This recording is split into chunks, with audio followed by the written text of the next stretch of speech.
So from today we are going to start your chapter 3 from NCERT class 8 and that is synthetic fibers and plastics. So start करते हैं. Last year जो हमने 2 chapters हम अपने कर चुके हैं, मैंने उसमें आपको इम्पोर्टेंट क्वेश्चंस, आपके MCQ सब कुछ करा दिए हैं, प्लस 2 चैप्टर्स आपके ओवर हो चुके हैं. सो फ्रॉम टुडे अब हम स्टार्ट कर रहे हैं chapter number 3 and so let's get started without wasting the time. आपसे यही बोलूँगी कि चैप्टर्स को अच्छे से पढ़ें, देखें, प्लस जहाँ पर भी रिक्वायर्ड हो टेक स्क्रीनशॉट्स. एंड मैं इतना जो है आपको एक्सप्लेन कर देती हूँ कि आपको कहीं भी NCERT पढ़ने की ज़रूरत नहीं है. जो भी बच्चा कंपटीशन की तैयारी कर रहा है सिर्फ वो इस वीडियोस को देख ले and they are more than enough for your competitive exams. Okay, so let's get started.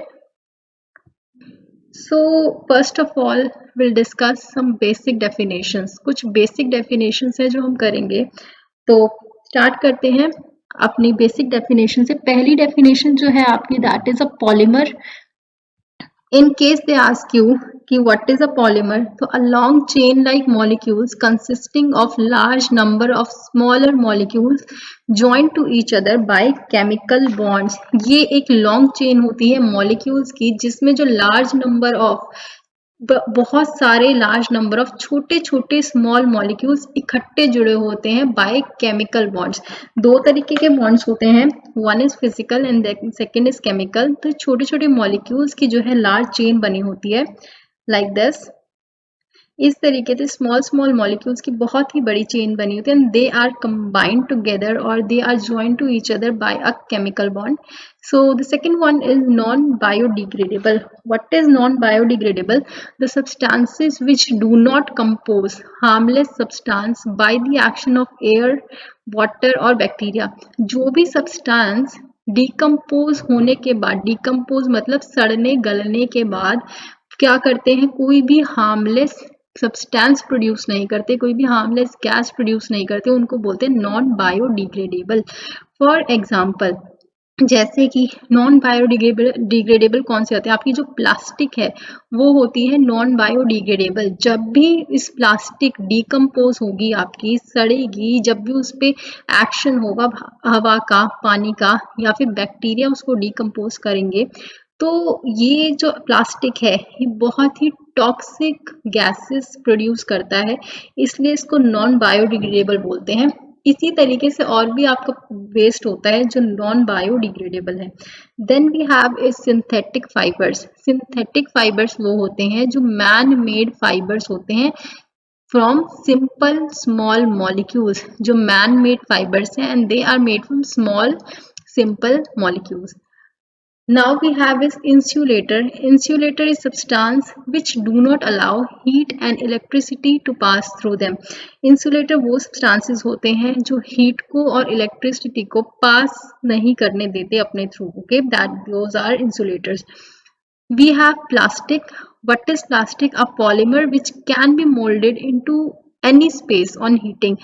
कोई ऐसा पॉलीमर जिसको हम कोई भी जो है किसी भी स्पेस में वो मोल्ड हो सकता है बाय हीटिंग, उसी को बोलते हैं हम plastic. Okay, so these were some basic definitions. अब हम करने जा रहे हैं चैप्टर को. So let's start with the chapter. The main heading is natural and man-made materials. पहले हम करेंगे natural और man-made material. Natural materials कौन से होते हैं? Materials which occur in nature and used as such are known as natural material. जो भी मटेरियल नेचर में अकर होते हैं और वो एज सच ही यूज होते हैं, लाइक आपको इसमें कोई भी छेड़खानी करने की जरूरत है, वो नेचुरली ही अकर होंगे और आप उनको नेचुरली ही यूज कर सकते हो. Those are natural materials. अब आपको एग्जाम्पल लेना है, जैसे आप वुड है, लकड़ी है, आपको इसमें कोई भी चेंजेस करने की जरूरत नहीं है, कुछ मिलाने की जरूरत नहीं है लकड़ी में. लकड़ी को एज सच आप यूज करके, एक रॉ मटेरियल है, आप इससे आप टेबल बनाए, चेयर बनाए, कुछ भी बनाए, आप इस लकड़ी को यूज कर सकते हैं डिफरेंट चीज बनाने के लिए. नेचुरल अकर करते हैं और नेचुरली ही ये जो है यूज होते हैं. Then we have cotton. Cotton that is कपास. कपास को भी अब नेचुरल आपकी अकरिंग जो है मटेरियल है और इससे भी कपड़े वपड़े ये सब चीजें बनती हैं. वी हैव कोल. कोल क्या करेगा आपका, कोल जो है कोयला, ये इलेक्ट्रिसिटी बनाने में यूज होता है। आपको कोल जो है, चारकोल, बेसिकली काफी चीजें होती हैं जो आपकी और चीजों में भी यूज होते हैं। Then we have graphite, diamond and many materials of metals and non metals are natural materials. अब जैसे आपको गोल्ड हो गया, ये सब नेचुरली जो है अवेलेबल अकर करते हैं आपके नेचर में, और आप इनको जो है नेचुरली ही यूज कर सकते हो। Then we have man made material. Man made materials होते हैं आपके the materials obtain from natural mineral materials, ठीक है, जो मटेरियल आपके नेचुरल मटेरियल से ऑब्टेन किए जाते हैं बाय केमिकल प्रोसेस। जो भी केमिकल प्रोसेसिंग के थ्रू मटेरियल ऑब्टेन होते हैं आपके from natural material. For example, जिसको आप रॉ मटेरियल भी बोलते हो, नेचुरल मटेरियल को भी also call it as raw material, ठीक है। अब ये जो रॉ मटेरियल्स हैं, अब ये कौन कौन से, वुड है, कॉटन है, कोल है, ग्रेफाइट है, डायमंड है, और बहुत सारे मटेरियल्स या फिर मिनरल्स ऑफ मेटल्स हैं। देन अब इसमें कौन कौन से आ जाते हैं आपके मैन मेड मटेरियल्स हैं आपके plastic, paints, cement, fertilizers, detergent, glass, synthetic fibers and etc. They are man-made materials. Now we have clothing materials. Clothing materials कौन कौन से हैं आपके? So we'll discuss about the clothing materials. We all know that in earlier classes, we have learned that most of our clothing materials either come from plants or from animals. जितने भी हमारे mostly जो clothing आपके materials हैं, या तो ये plant से मिलते हैं या फिर we obtain them from animals. For example, जैसे क्लोथिंग मटेरियल में कौन कौन से हैं आपके, अगर आपसे प्लांट फाइबर्स पूछे जाएं, कौन कौन से हैं? जूट एंड कॉटन, ये हैं आपके फाइबर प्लांट्स। अब अगर आपसे पूछा जाए एनिमल फाइबर्स कौन से हैं, यहाँ से एक क्वेश्चन बन सकता है कि आपके जो फाइबर प्लांट्स हैं वो कौन से हैं। फाइबर प्लांट्स होते हैं कि जो फाइबर प्रोड्यूस करते हैं, जिससे फाइबर प्रोड्यूस होता है, जैसे जूट है आपका एक फाइबर, कॉटन है, ये सब होते हैं फाइबर प्लांट्स। फिर then we can ask you animal fibres. Animal fibres जैसे कि wood and silk, they are animal fibres. Synthetic fibres on the other hand are man made. जो सिंथेटिक फाइबर्स हैं, on the other hand they are man made. Fibres जो होते हैं आपके, all the fibres that consist of long chain of smaller molecules, ठीक है, ये fibres क्या कंसिस्ट करते हैं? लॉन्ग चेन ऑफ छोटे छोटे small molecules. Long chain like molecules, इन्हीं को बोलते हैं हम polymers. If they ask you the definition of polymers, तो हम बोलेंगे कि all these fibers consist of long chains of smaller molecules and the long chain like molecules are called polymers. अब जैसे कि आपके ये सिंथेटिक फाइबर्स हो गए, ठीक है। अब जैसे सिंथेटिक फाइबर्स हैं या फिर आप कह दो कि मैनमेड फाइबर्स है, इन्हीं फाइबर्स की लॉन्ग चेन जो होती है छोटे छोटे मॉलिक्यूल्स की, उसको हम बोल देंगे polymers. If they ask you what a proper definition of polymer, तो यहाँ से क्वेश्चन आ सकता है कि आपको एक डेफिनेशन दे दी जा सकती है। ये जो डेफिनेशन है, एंड आपके जो है ऑप्शंस आपको मिलेंगे, 4 ऑप्शंस आपको मिलेंगे, उसमें से आपको टिक करना होगा कि पॉलीमर की डेफिनेशन कौन सी है। तो पॉलीमर की डेफिनेशन को डिस्कस करते हैं। A long chain unit consisting of large number of smaller molecules joined to each other by chemical bonds is called as polymer. एक लॉन्ग चेन लाइक यूनिट होती है जिसमें लार्ज नंबर ऑफ, बहुत ही large number of छोटे छोटे small molecules होते हैं, they are joined together by with the help of chemical bonds, उसी को हम बोलते हैं पॉलीमर। पहली डेफिनेशन है, then the smaller molecules which combine to form the chain of polymer are called as monomer.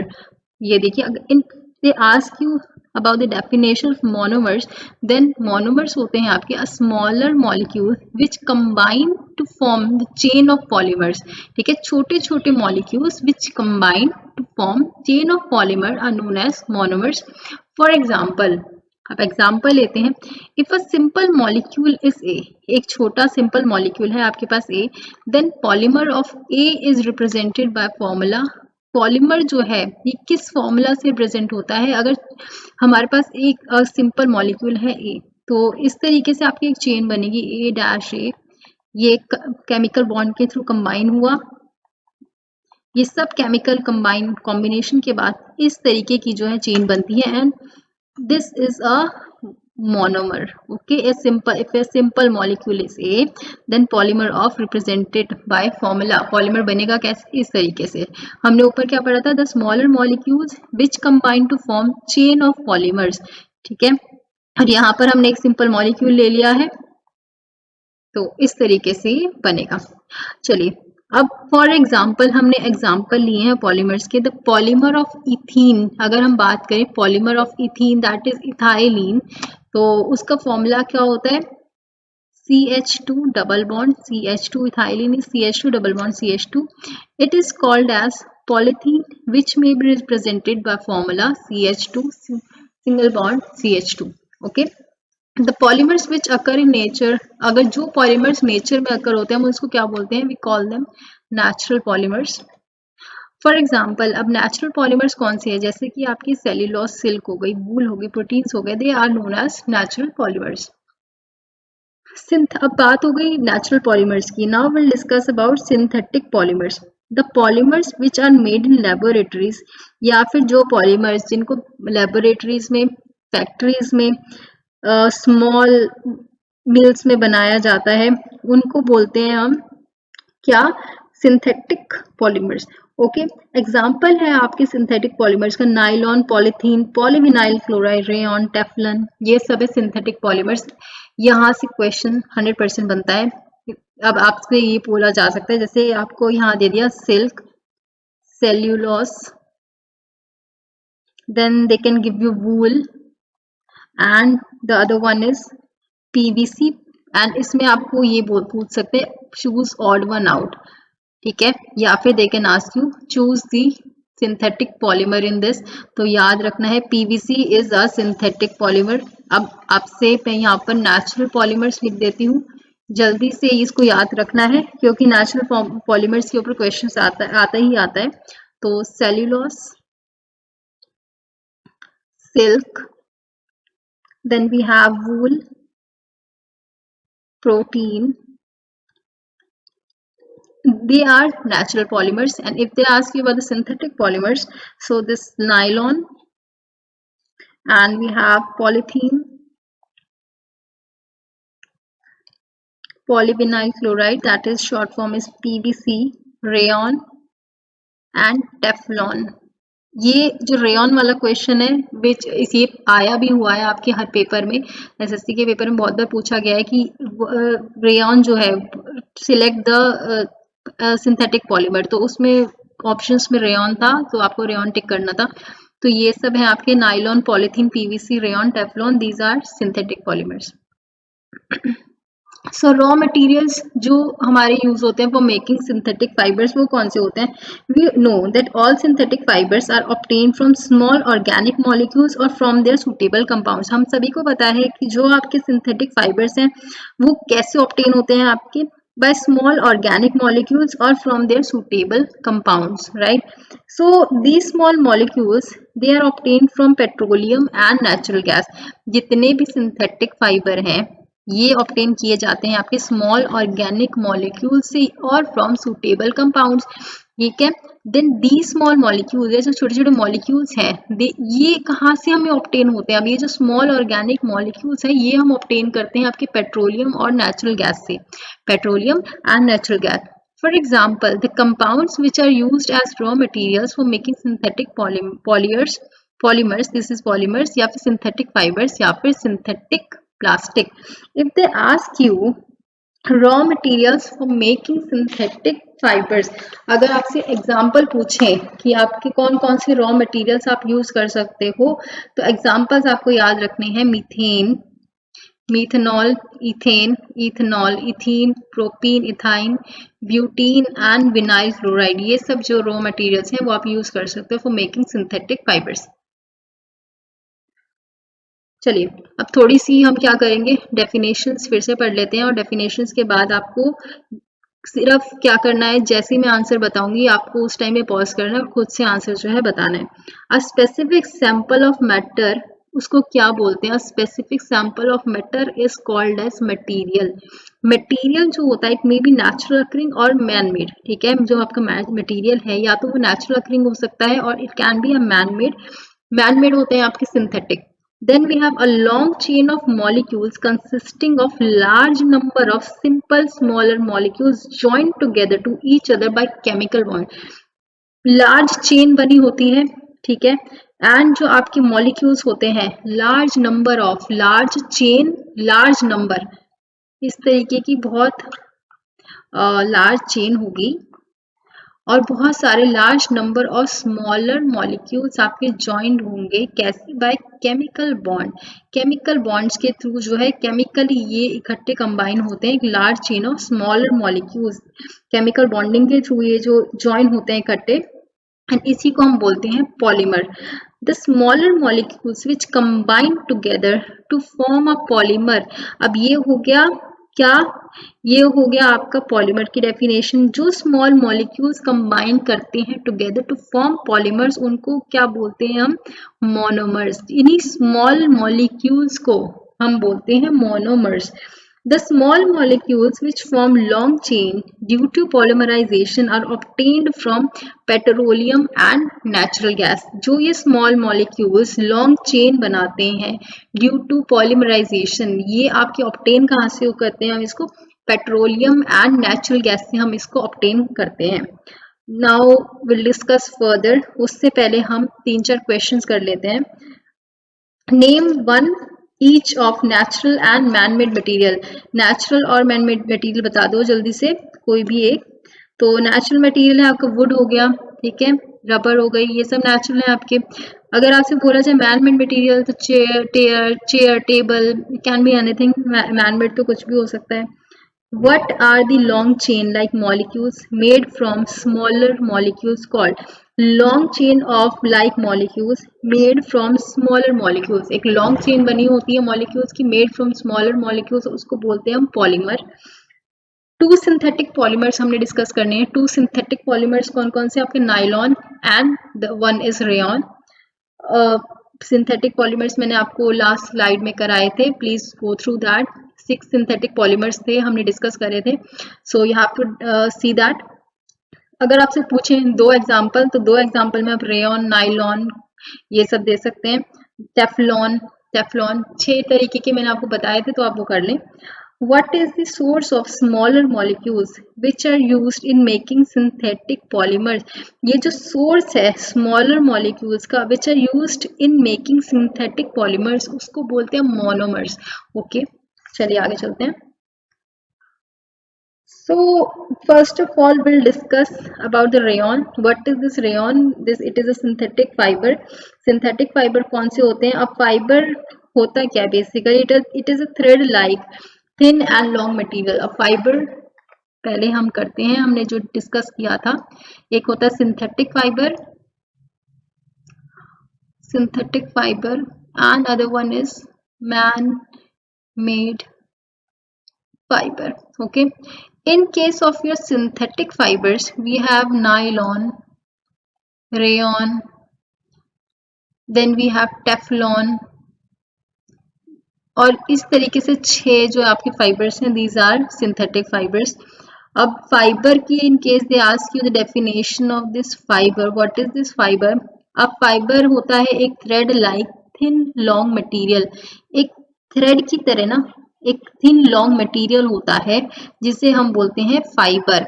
अब आपका अगर कॉटन का जो छोटा सा रेशा होता है ना, जब आप अपनी कपास देखते हो, सबसे छोटा रेशा जो आप निकाल के लेके आते हो, that is fibre. Okay, so the polymer can be drawn into thin and long thread-like fiber is known as synthetic fiber. जो polymer हम obtain कर सकते हैं, which can be drawn into, जो polymer हमारा क्या बना सकता है, drawn into thin and long thread-like fiber. In case they ask you the definition of synthetic fibre, तो आपको याद रखना है जो पॉलीमर को हम ड्रॉ कर सकते हैं थिन और लॉन्ग चेन लाइक फाइबर में, that is a synthetic fibre.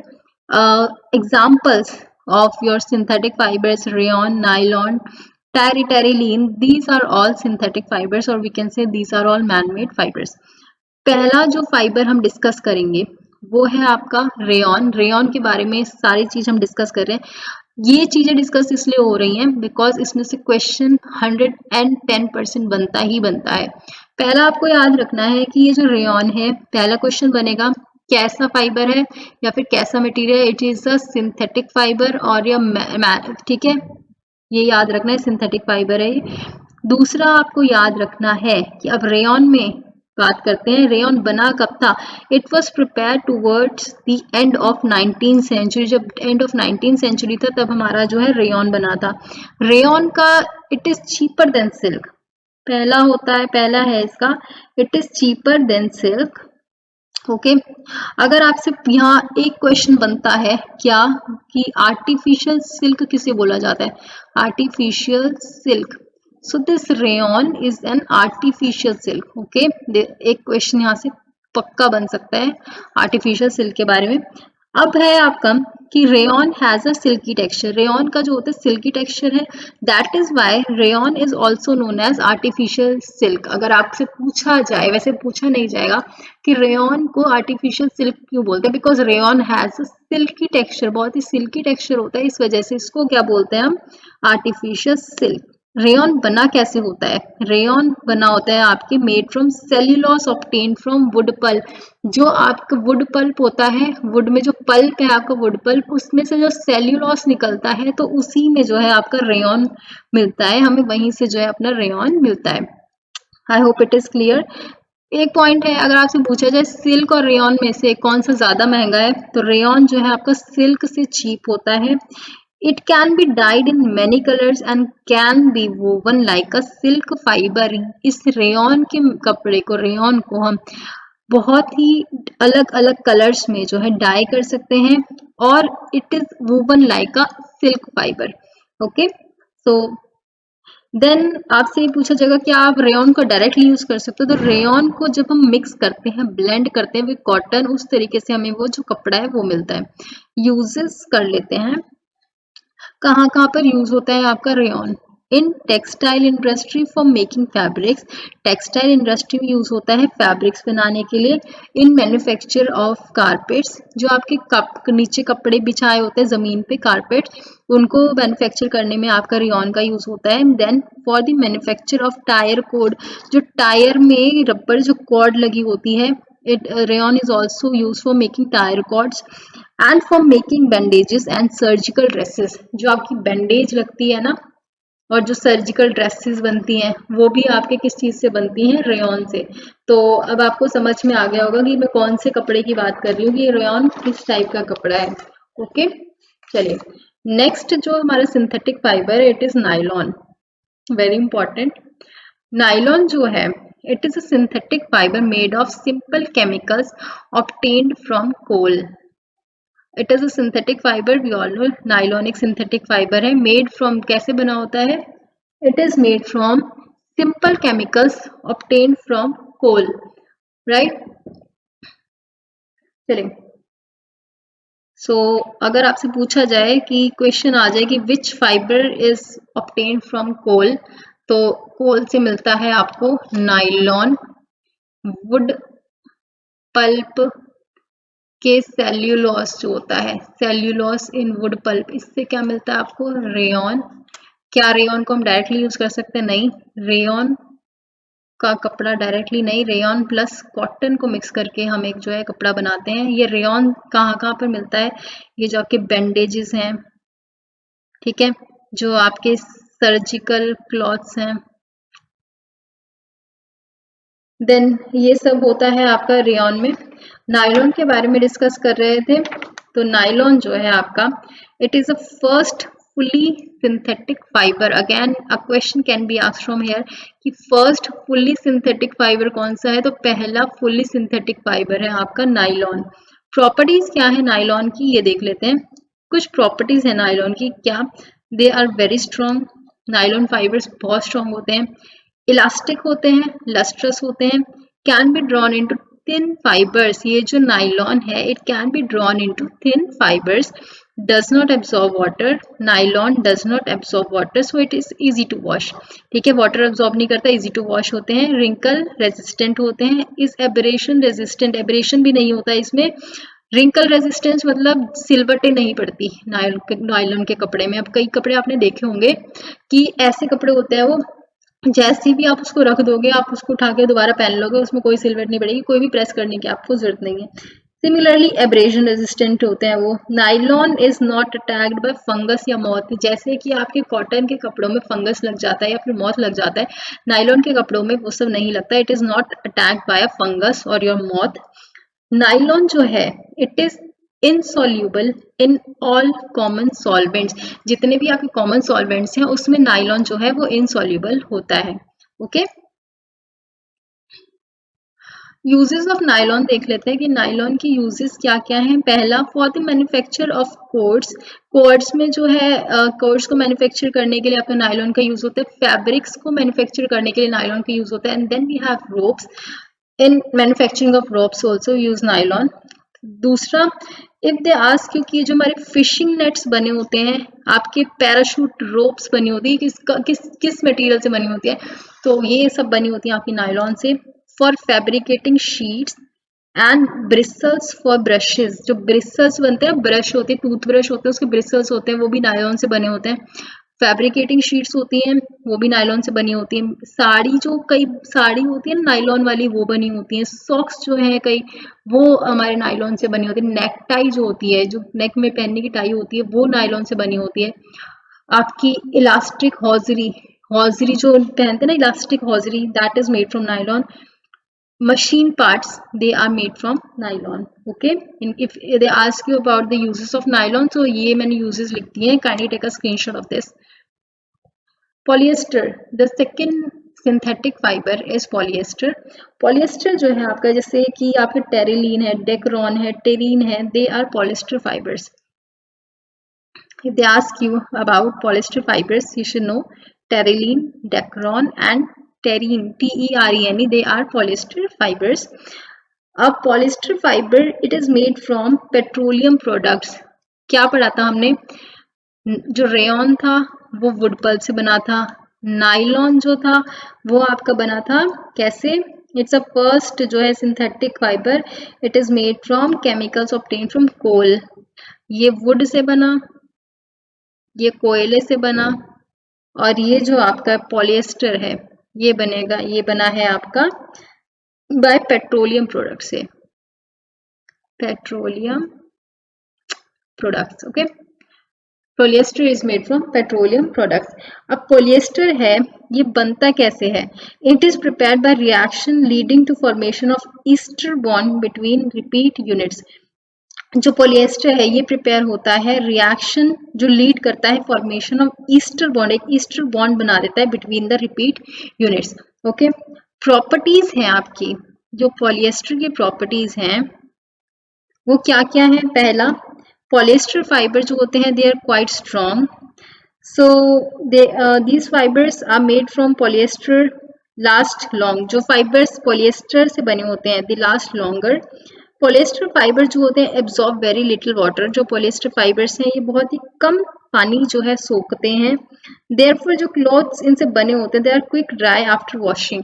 अब आपने पॉलिएस्टर की जैकेट पहनी होंगी जो हम सर्दी में बाहर पहन के जाते हैं, उसमें जब पानी गिर जाता है, तो फॉर एग्जाम्पल यहाँ पानी गिर गया तो वो जल्दी से झड़ जाता है, या फिर हम उसको धोते भी हैं तो यहाँ से पानी जल्दी से सोखता नहीं है, वो जल्दी से अपने ऊपर से हटा लेता है। तो that is made from polyester. And polyester जो होता है ये भी रिंकल रेजिस्टेंट होता है, इसमें भी रिंकल्स आपके नहीं पड़ते हैं। पॉलिएस्टर में भी they are fabrics made from polyester restrain their crease. Therefore जो फैब्रिक्स जो पॉलिएस्टर से जो बने होते हैं इनमें क्रीज नहीं पड़ती। क्रीज क्या होती है? आपने मान लो क्रश करके रख दिया, कॉटन का कपड़ा आप क्रश करके रख दो, आप कहीं भी किसी भी उसमें रख दो, आप अलमारी वगैरह में, तो उसमें छोटे छोटे छोटे क्रीज बन जाती हैं। बट ये पॉलिएस्टर का कपड़ा ऐसा होता है, अगर आपने इसको कहीं भी रख दिया तो इसमें क्रीज नहीं बनेंगी। ओके, चलिए अब पढ़ते हैं यूजेस ऑफ पॉलिएस्टर। पॉलिएस्टर के, पॉलिएस्टर नहीं है ये पॉलिएस्टर है, this is POLYESTER। Uses of polyester है फॉर मैन्युफैक्चरिंग साड़ी, साड़ी को मैन्युफैक्चर करने के लिए पॉलिएस्टर यूज होता है। ड्रेस मटेरियल को यूज मैन्युफैक्चर करने के लिए, then we have curtain clothes, इनको मैन्युफैक्चर करने के लिए पॉलिएस्टर यूज होता है। For making blends with other fabric, other fabric के साथ ब्लेंड करके कुछ बनाने को भी हम पॉलिएस्टर ये यूज होता है। जैसे कि टेरिलीन को अगर हम कॉटन के साथ ब्लेंड कर दें तो हमें मिलता है टेरिकोट विद वूल। क्या करना है, अगर हम टेरिलीन जो है आपका आर्टिफिशियल पॉलीमर सिंथेटिक फाइबर, इसको हम कॉटन के साथ मिक्स कर देते हैं तो we get what is terylene with wool, ठीक है। अब इट गिव्स टेरीवूल। अब ये टेरीवूल क्या है, टेरिलीन प्लस वूल जब मिलता है तो इसको हम बोलते हैं टेरीवूल। और ये क्या बनाता है, ये जो टेरिकोट प्लस वूल है, it gives you terrywool clothes and it is made from blends are comfortable to wear, okay। then for making sails for sailboats के लिए sail बनाते हैं। then for making water hoses for firefighting के लिए, for making conveyor belts also we use polyester, right। So this is all for today. Then from tomorrow we are going to discuss some more synthetic polymers, that is acrylic. Then we'll discuss about the characteristics of the synthetic polymers, and we have left with the like advantages of clothes that are made from synthetic fibers, and we have disadvantages using clothes made from synthetic fibers, and synthetic plastics, thermoplastics, that we will discuss in your next part. So likewise, as I've discussed in your previous videos and as I've made those videos, 4 parts for my first chapter, similarly 4 parts from second chapter. This is how I'm going to make part wise video of this chapter also. So this was the part 1. So I hope you like the session. Wherever required, kindly take the screenshots, and that's it. Keep studying, keep practicing, keep smiling. All the best, stay safe. Take care.